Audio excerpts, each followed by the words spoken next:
Yung mga magandang umaga, tanghali na pala. Sarap tumakbo. Sa tamang lakad, tamang takbo lang tayo ngayon kasi maaraw. So bihira lang kami makalabas pagka winter ng makatakbo-takbo. So,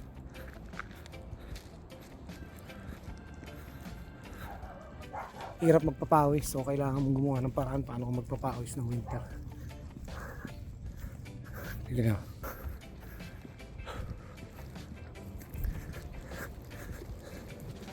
Lapit-lapit na siguro yung bahay namin, mga 4 minutes na lang.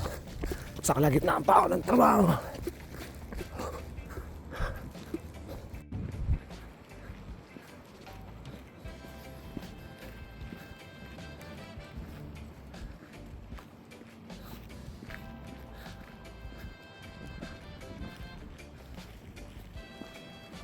Maganda yung panahon, makikita mo yung mga tao lahat nasa labas. Hindi naman lahat. So meron kami dito basketball once a week, minsan twice a week. Pero hindi mo naman pwede asahan yun kasi minsan wala, or minsan may gig, minsan may lakad, kaya hindi makapagpapawis. Hapit na. Tama dito ibang bahay, walang bakod-bakod. So wala naman basta-basta papasok sa property mo nang walang dahilan.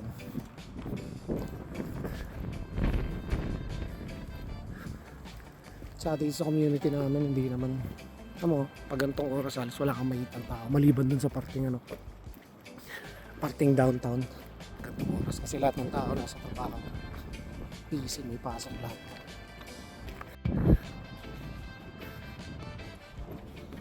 Laki puno, Christmas tree oh. Tama dito sa lugar namin, maraming tao dito lang na matatanda, mahilig mag-restore ng mga sasakyan yan oh. May pick up na yan oh. Maganda di ba?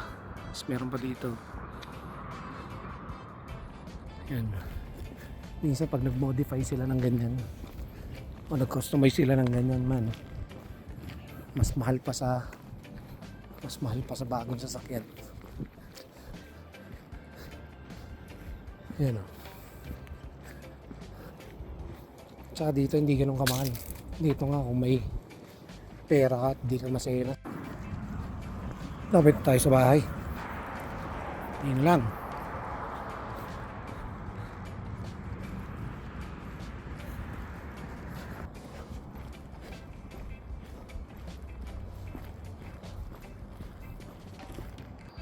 Mas malaki dun sa nakita ko kanina. Lapit sa bahay mo naman. Yan ang bahay namin. Ang 3 bahay na lang. Yun. Maraming salamat sa panonood. Susunod ulit. Stay healthy and God bless.